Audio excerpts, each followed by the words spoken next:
From Abuja, I am Obiageli Ugoke. And on the news,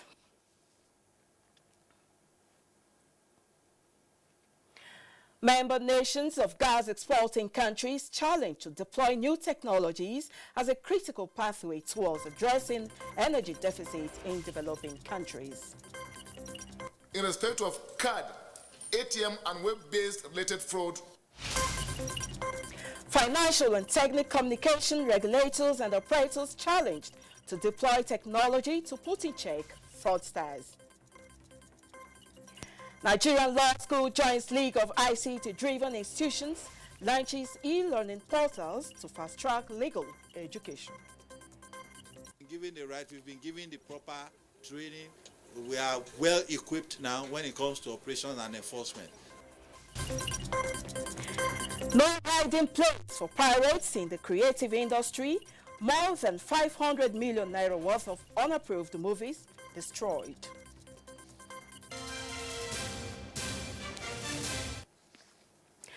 And now the details. Member nations of gas exporting countries have been tasked to develop and deploy new technologies as a critical pathway towards addressing the energy deficit in developing countries, as well as preserving the environmental for the present and future generations.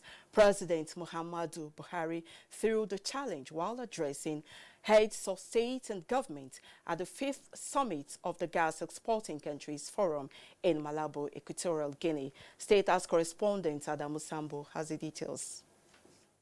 The Gas Exporting Countries Forum has, amongst other priority objectives, to pursue opportunities that support the maximization of the added value of gas for member countries, contribute to meeting world energy needs, appropriately respond to environmental concerns, and ensure global sustainable development.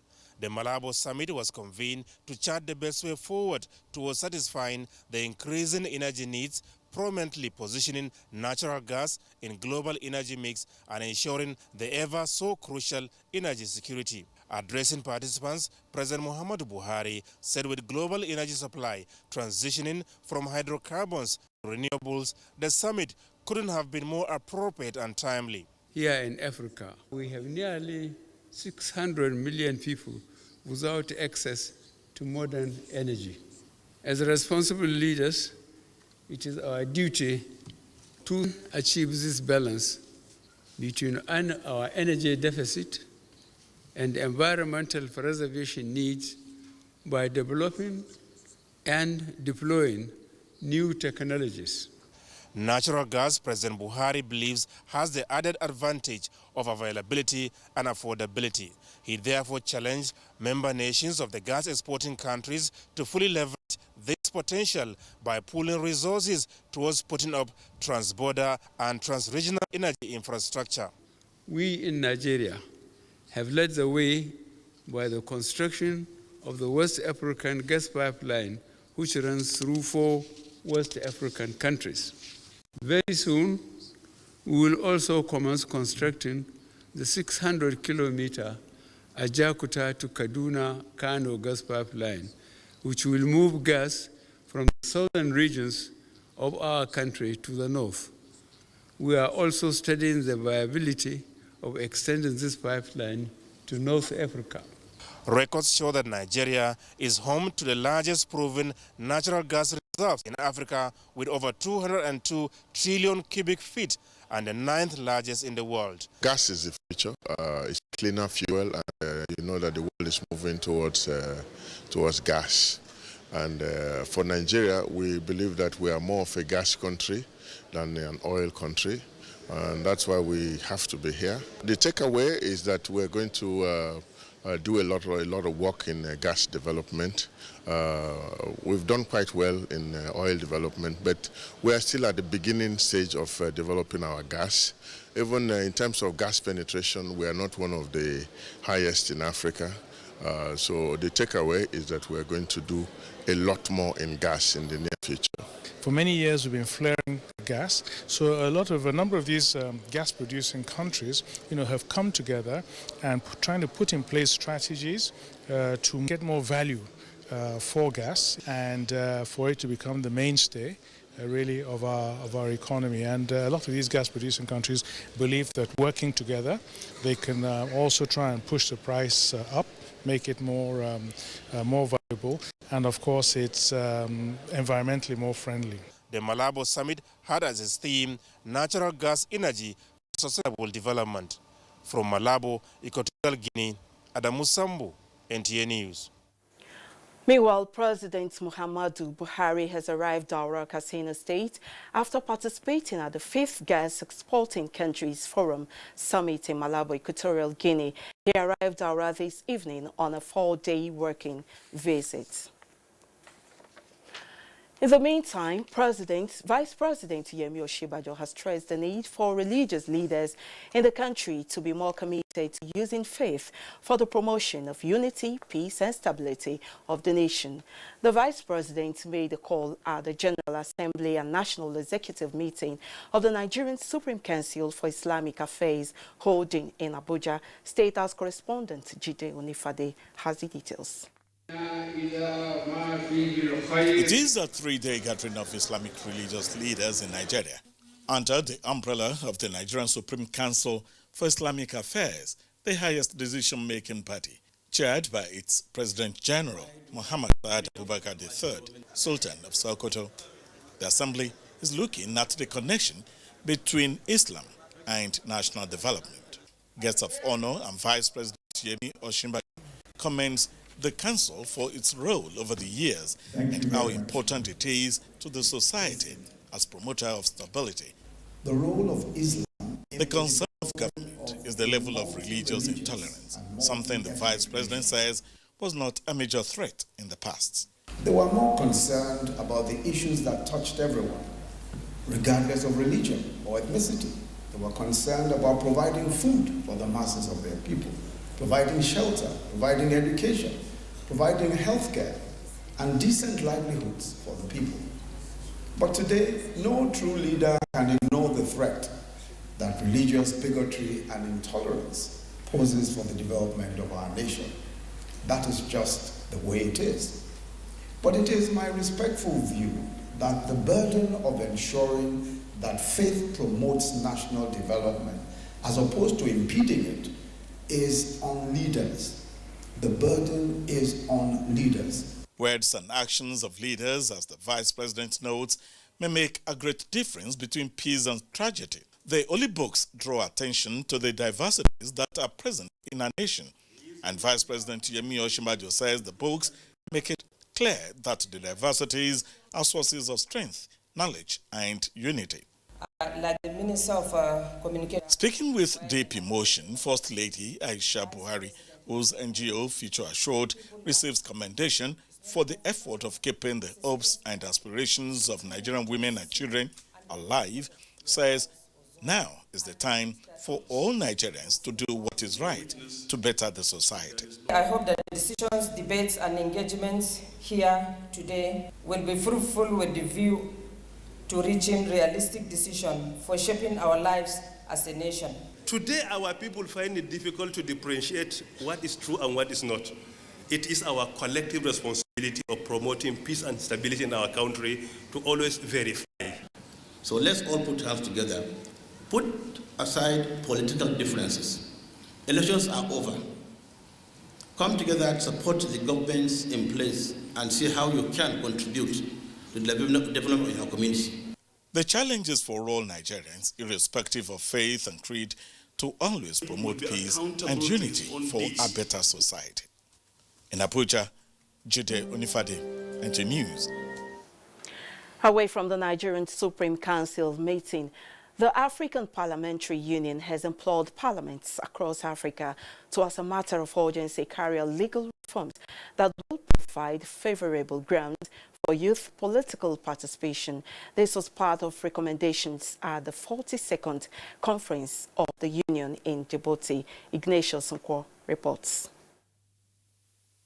Canvassing significant youth participation in Africa has never received more attention in the African Parliamentary Union than now. Delegates at this conference, most leaders of their national parliament, are not happy with the level of youth involvement on the continent. The delegates believed that the best constitutional support to increase youth participation is the provision of quota system, especially in parliament. For youth to contribute to the democracy, peace and the rules of law, many factors are needed. Education, employment, and health come to end. This union should serve as a melting pot for African solidarity and empowerment of our youths. How to make our people, enrich them, develop them both intellectually and even infrastructure-wise. The union was also particular about the provision of conducive environment for African children to excel academically. Chief Whip of the Nigerian Senate and leader of its delegation, Orji Uzor Kalu, took the dividends of President Muhammadu Buhari's social investment and school feeding program to the forum, where it was recommended for other African countries. Issue of youth. President Buhari has already signed an act that all youths about 21 years old should go to the house of representatives. So we are giving the youth and women opportunities to participate in all levels of Qatar. Midway into the sitting, the Nigerian delegates raised the point of order which seeks to ensure strict observance of the union's rules of proceedings. We don't know what is going to be discussed. Maybe it will be discussed against our country, we don't know. So, and we demanded for the order paper of the meeting so that we will know how to come up. Particularly issue of the order paper and issue of not taking us along. Not only Nigeria anyway, but we Nigerians will not take that. We want this to be done with decorum. Whenever it comes to funding, they will always ask for assistance. But when it comes to positioning, they will always gang up together to say, oh, we're big brothers, so we should allow the smaller countries to be in front. But I've told them that it's not going to be possible anymore. This is the last conference for the African Parliamentary Union in 2019. Ignatius Nkwo, NTA News. Back home, the House of Representatives says regulators and operators in the financial and telecommunications sector should be up to their responsibilities by deploying technology to prevent fraudsters from hacking accounts of banks' customers to conduct what is now known as SIM swap fraud. To this end, an ad hoc committee set up by the House invited key stakeholders towards finding solutions to the problem. National Assembly correspondent Lami Ali reports. They talked about these developments in which, within the space of some seconds, fraudsters in connivance with some workers in commercial banks disable registered SIMs of customers to conduct transactions or withdraw their life savings, prompted the House of Representatives to invite regulators and operators in the telecom and financial sector to arrest the situation. In respect of card, ATM and web-based related fraud, which accounted for about 6.5 billion in actual losses. The ad hoc committee, chaired by Abubakar Hassan Fulata, held separate engagements with officials of the Nigeria Communications Commission, the Central Bank of Nigeria, commercial banks and telecom operators. The committee stressed that Parliament would not fold its arms and allow inefficiency erode customer confidence in view of the implications to the economy. In another development, the ad hoc committee set up to investigate the appointment of a three-man interim management committee for the Niger Delta Development Commission has interfaced with the Minister of Niger Delta Affairs, Godswill Akpabio, to establish the legality or otherwise of the said appointment. Our objective is to ensure that the Commission is properly positioned to carry out its mandate effectively and meet the obligations it owes to the Niger Delta and the entire Nigerian nation. It may be recalled that both the federal government and National Assembly have raised questions over the activities of the NDDC in the past years. From the National Assembly, Lami Ali, NTA News. Turning on to judiciary matters, the Nigerian Law School Abuja has joined the League of ICT-driven institutions with the launch of 3 e-learning portals to fast-track legal education in the law schools across the country, in line with the global legal Practice Judiciary correspondent Vera Chimoba reports that the lunch was preceded by a lecture on legal education in the 21st century in Abuja. The legal education in Nigeria is witnessing a major turnaround with the launch of a multi-dimensional e-learning portal by the class of '89. The idea is for students to continuously engage with lecturers, mentors, and legal experts. The 21st century legal education is driven by the ICT, which has altered the methodology in teaching and practice of law. The efforts by the Nigerian Law School to key into global learning and teaching of law, driven by the ICT, received a boost when the class of '89 launched 3 portals: e-learning, mentoring, and CLA platforms for the benefit of students. Access to a variety of wisdom and knowledge from all the lawyers who will contribute to the platform. With this e-portal now, students can, from the comfort of their homes, key into information, critical legal information that can help to broaden their outlook. Chairman, Council of Legal Education described it as the beginning of revolution in the law school. So I'm very, very happy that the class of '89 has come through the computer side from e-education in assisting Nigerian Law School. Director General, Nigerian Law School, said the school is battling with challenges. Of this 1.4 billion, 1.3 billion is salaries. Running costs is only 300 million naira for all the 6 campuses. Professor Ezenwa Ngwakwe, who delivered the lecture on the legal education in the 21st century, said students must be trained in line with global practice. These are all the things that the revolution that has come into legal training. You're watching the news on NTA International, reaching you live from Abuja. More reports after this time out. Please stay with us.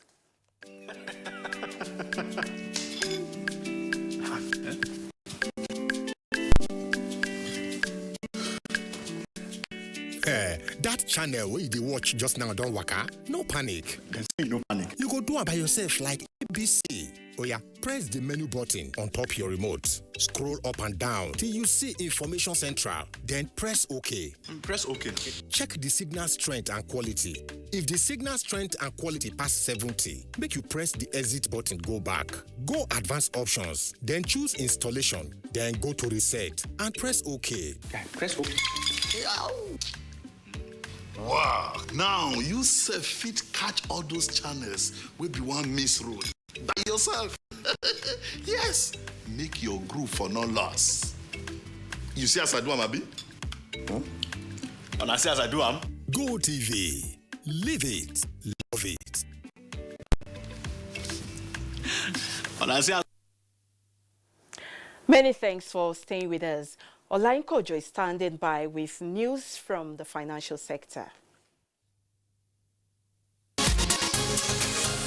Following the UK court approval of Nigeria's plea, the federal government has moved closer to unturning the $9.6 billion judgment debt against it in favor of Process and Industrial Development Limited by the United Kingdom court in what is widely believed to be injustice and a direct result of fraud and corruption.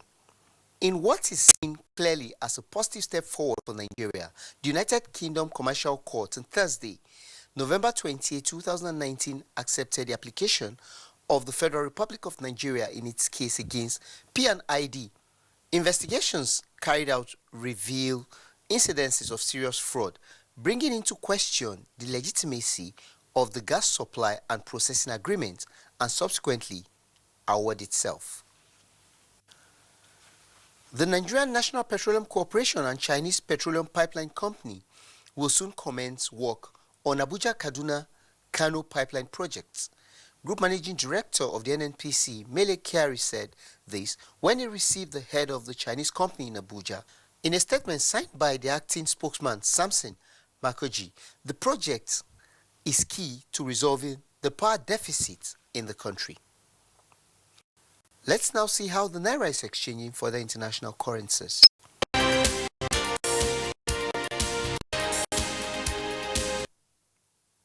Olain Kojo for Business News. Away from business news, there is no hiding place for pirates, especially in the creative industry. Minister of Information and Culture, Lai Mohammed, read the Riot Act in a message at the public destruction of unapproved movies and video works in Abuja. Adebola Brooklyn Sunday has the details. Filmmakers and actors go through rigorous training and commit a huge capital in order to come up with creative works. However, investigation shows that in few minutes, such works are pirated, making them to lose investments running in the billions. Director of Entertainment and Creative Services represented the Minister of Information and Culture, Lai Mohammed, in touching the seized items. To make sure that creators of works get their rightful compensation. And this leads to a multiplier effect that it creates employment.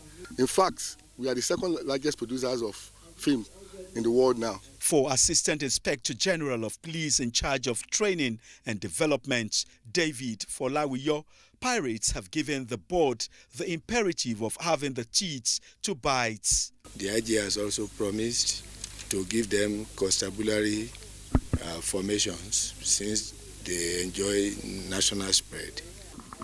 These uncensored and provocating CDs worth about 500 million naira were confiscated by members of the operations and enforcement units of the board.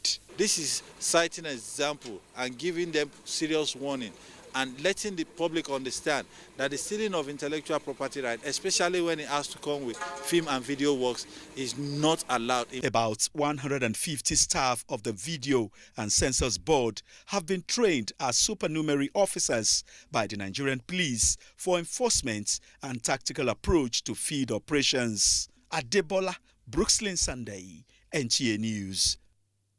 Many thanks, Adebola. Let's join Uche Ogochukwu for news from other parts of the globe.